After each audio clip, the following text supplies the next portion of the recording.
नमस्कार दोस्तों, आप देख रहे हैं रियल क्राइम हिस्ट्री और मैं हूं आपके साथ खुर्शीद आलम। कहानियों का सिलसिला लगातार जारी है और करीब 100 से ज़्यादा एपिसोड हमने कर भी लिए हैं और आप सभी का प्यार जो भी मिल रहा है वो ठीक ही है, लेकिन 400 पार अभी तक नहीं हुआ है। और मैं वो 400 पार की बात नहीं कर रहा हूँ चुनाव में जो बोला गया था 400 पार, बल्कि मैं अपने 400 पार की बात कर रहा हूँ सब्सक्राइबर की। तो 400 पार अभी हमारा सब्सक्राइबर नहीं हुआ है। तो आप सब अगर देखते हैं वीडियो को, अगर सब्सक्राइब कर देंगे तो हमें भी थोड़ा अच्छा लगेगा और थोड़ा मोटिवेशन मिलेगा और कुछ नहीं। तो चलिए कहानी की शुरुआत करते हैं, ज़्यादा समय आपका लेंगे नहीं। कहानी बड़ा ही इंटरेस्टिंग है और कहानी को पूरा ज़रूर सुनिएगा, आपको सुनकर अच्छा लगेगा। कहानी मध्य प्रदेश की है। मध्य प्रदेश के छिंदवाड़ा की कहानी है, जहाँ एक भाई बहन रहा करते थे और बहन जो वो अपने भाई के साथ ज़बरदस्ती उसके साथ जो वो संबंध बनाया करती थी। तो इस कहानी की शुरुआत होती है 2014 से। 2014 में एक लड़का जिसका नाम लवलेश होता है, उसके जो माता हैं वो 2014 में ही डेट कर जाती है। उसके बाद ये जो लड़का था इसका उम्र करीब 14 साल के आसपास होगा। फिर 2016 आता है। 2016 में जो इसके पिता है वो भी डेट कर जाते हैं। उसके बाद ये जो लड़का है ये अकेला भाई था, घर में कोई और था नहीं। अब इसके जो ताऊ थे उन लोगों ने इसको जो है रखा कुछ दिन, और कुछ दिन रखने के बाद उसने सोचा कि क्यों ना इस लड़के को ही यहाँ से बेदखल कर दें, ताकि जो भी ज़मीन जायदाद है वो हमारी हो जाएगी। यही सोचा उन लोगों ने। कुछ दिन रखा और उस लड़का को प्रताड़ित करता रहा, और प्रताड़ित करने के बाद एक दिन उसे 2-3 दिन जो खाना नहीं दिया, उसके बाद वो लड़का वहाँ से निकल गया। क्योंकि वो बच्चा था और नाबालिग भी था, उसे ये मालूम नहीं था। अब ये लड़का वहाँ से निकल जाता है, एक बस में बैठता है। बस में बैठ कर वो जाने लगता है, ये सोच कर कि अब चलो कहीं भी जाएंगे तो वहाँ कम से कम अच्छे से गुजारा होगा, कम से कम खाने के लिए 2 रोटी तो मिलेगी और कोई काम ढूंढ लूँगा। बस में जा रहे थे तो बस में जो है एक व्यक्ति से उसकी मुलाकात होती है। वो व्यक्ति देखता है ये लड़का जो काफ़ी मायूस है और रोने जैसी शक्ल जो बना रखा था। उस व्यक्ति का नाम था दयाराम। दयाराम उस लड़के को देखते हैं और पूछते हैं कि क्या बात है, तुम क्यों रो रहे हो और कहाँ जा रहे हो। तो वो जो लड़का है लवलेश, वो कहता है अब किस्मत जहाँ ले जाए, क्योंकि मेरा कोई भी नहीं है इस दुनिया में और काम की तलाश में निकला हूँ। देखते हैं, काम अगर मिलता है तो ठीक है, अगर नहीं मिलता है तो फिर कुछ तो करना पड़ेगा गुजारे करने के लिए। क्यों, और लड़का रो भी रहा था। अब ये जो दयाराम है इसे दया आ जाती है और वो कहता है कि अगर तुम बुरा ना मानो तो चलो मेरे ही घर रह जाना और मेरे घर की जो है जो भी काम है वो करना और मेरे ही यहाँ रहना। वो लड़का हंसी खुशी मान जाता है। वो सोचता है कि चलो कम से कम 2 वक्त की रोटी तो मिलेगी और सर पे छत तो मिलेगा कम से कम। तो ये जो लड़का है लवलेश दयाराम के साथ चला जाता है। और दयाराम की 2 बेटी थी, उसकी पत्नी जो वो गुजर चुकी थी। बेटी एक की उम्र करीब 19 साल के आसपास थी और दूसरी जो बेटी थी उसका उम्र करीब 14 साल के आसपास थी। अब ये लड़का जो है वो करीब 16 या 17 साल का हो चुका था। अब इसके घर जाते हैं ये लोग, लवलेश और दयाराम जो है अपने घर ले जाते हैं लवलेश को। तो उसकी जो बेटी है वो पूछती है कि ये कौन है लड़का और क्यों आया है यहाँ पर। तो दयाराम कहता है कि ये जो लड़का है मुझे एक लावारिस की तरह मिला है और तुम लोग इसे अपना ही भाई मानकर चलो, क्योंकि तुम्हारा कोई भाई भी नहीं है और एक भाई भी तुम्हारा हो जाएगा और तुम्हारी जो है मतलब मन लगा रहेगा। तो जो लड़की थी, एक बड़ी लड़की का नाम पूनम था और छोटी लड़की का नाम पूजा था। अब ये दोनों बहन भी खुश हो जाती है और सोचती है चलो कम से कम घर के अंदर एक भाई तो कम से कम मिला, चाहे सौतेला ही सही या फिर लावारिस ही सही, भाई तो मिला, कम से कम भाई का सहारा मिल गया। अब धीरे धीरे दिनचर्या जो गुजरने लगा। ये जो लड़का लवलेश है उसको काम वगैरह जो घर के अंदर जो भी होता वो करवाता और खेती बाड़ी का काम था दरअसल। तो लवलेश को ये जो दयाराम थे वो पूछते थे कि अगर तुम्हें पढ़ाई भी करना है तो साथ में तुम पढ़ाई भी कर सकती हो, क्योंकि हमारी लड़की जो पढ़ाई कर रही है साथ में तुम भी कर सकते हो और घर का काम भी कर सकते हो। तो उसे बेटे की तरह वो मान रहा था और लड़की भी अपने भाई की तरह उसको मान रही थी। अब दिन गुजरने लगता है। ये लड़का कहता है ठीक मैं पढ़ाई करूँगा। पढ़ाई क्या करता था और घर के अंदर वो सारे काम भी क्या करता था। एक दिन रात को करीब 11 बजे लवलेश अपने कमरे में सो रहा होता है और ये जो लड़की है बड़ी लड़की पूनम, वो अचानक लवलेश के कमरा जो वो खटखटाती है, दरवाज़ा खटखटाती है। लवलेश जो वो उठता है और दरवाज़ा खोलता है, देखता है कि सामने उसकी जो बहन है पूनम वो खड़ी है।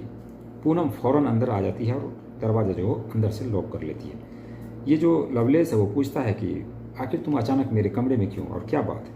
वो पूनम कहती है कि शोर मत मचाओ और आओ बैठो, आराम से बातें करते हैं। अब ये लोग जो है बैठ करके बातें करने लगे।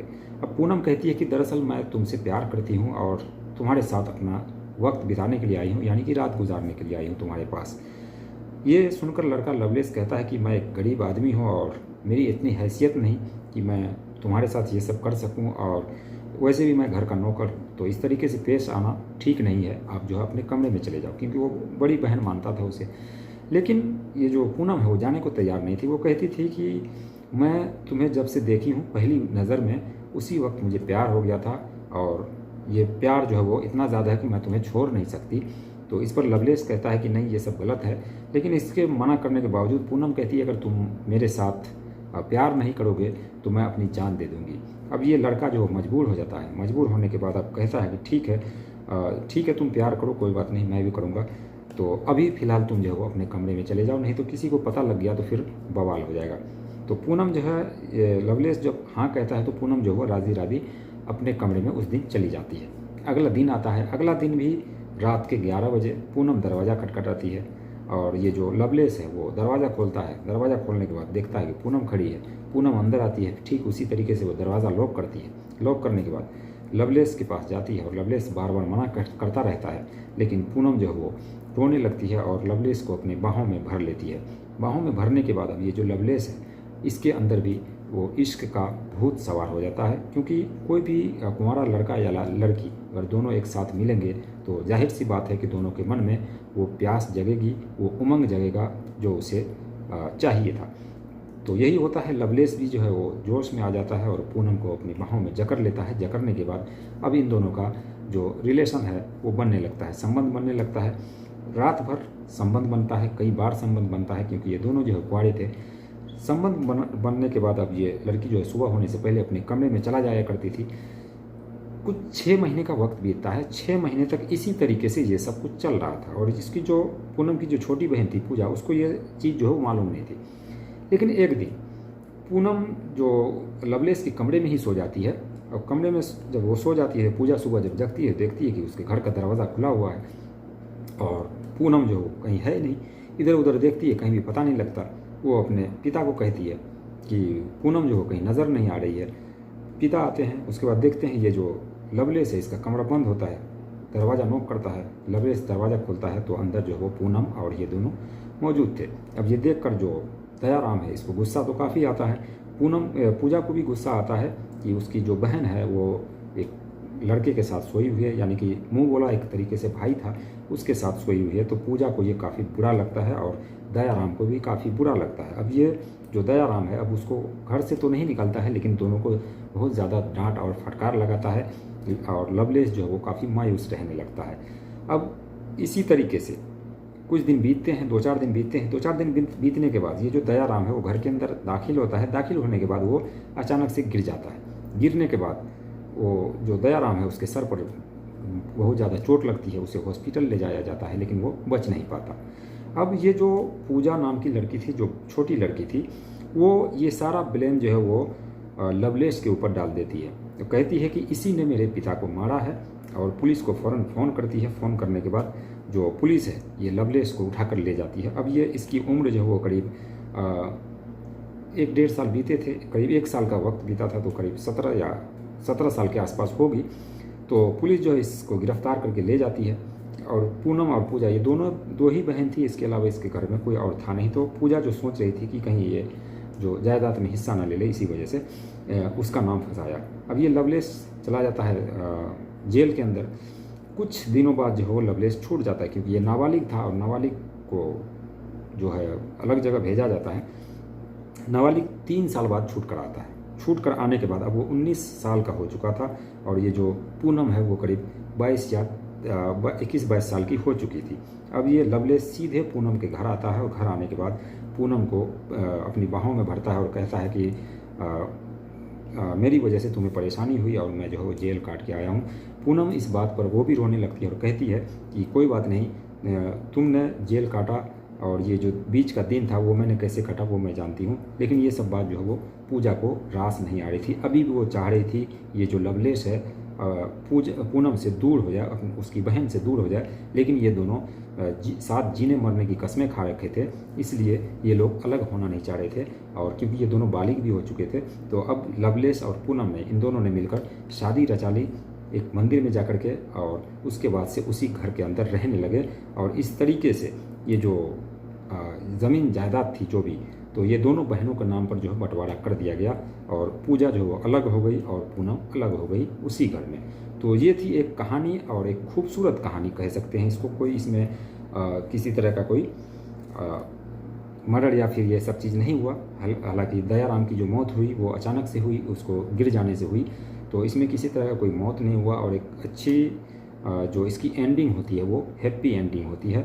लवलेस को जो अपने घर से बेसहारा हो चुका था उसे एक सहारा मिल जाता है और एक पत्नी भी मिल जाती है, तो कहीं ना कहीं ये अच्छा ही हुआ। तो बाकी इस कहानी को लेकर दोस्तों आपके मन में जो भी सवाल हो कमेंट सेक्शन में ज़रूर बताइएगा और आपका कमेंट जो है मैं अगले वीडियो में पढ़ने वाला हूं, तो कमेंट ज़रूर क्या करें, क्योंकि आप सब में से बहुत सारे लोग वीडियो देखते हैं चले जाते हैं, कमेंट करना भूल जाते हैं, लाइक करना भूल जाते हैं। और चैनल को कम से कम सब्सक्राइब करो यार, चैनल को सब्सक्राइब नहीं करोगे तो हमारा हौसला कहाँ से बढ़ेगा। तो आप चैनल को सब्सक्राइब करो और मैं धीरे धीरे इम्प्रूव कर रहा हूँ, अपना ये जो सेटअप है वो भी इम्प्रूव करूँगा, लेकिन इसके लिए ज़रूरी है कि जब तक आपका सपोर्ट नहीं मिलेगा मैं ये सब नहीं कर पाऊँगा, क्योंकि हौसला तभी बढ़ता है जब वीडियो पर व्यूज आते हैं और सब्सक्राइबर बढ़ते हैं, तो उसके अंदर एक जो है मतलब एक जिलासा जगती है कि मैं भी अपने आप को अच्छे तरीके से पेश कर सकूँ। तो यही एक रीज़न है। खैर मैं भी फिर भी कोशिश कर रहा हूँ कि मैं अच्छे तरीके से आप सभी के सामने जो वो कहानियाँ लाऊं और अच्छे तरीके से समझाने की कोशिश करूँ। बाकी इस कहानी में इतना ही, मिलते हैं नेक्स्ट वीडियो में नई कहानी के साथ, तब तक के लिए बाय बाय, टेक केयर।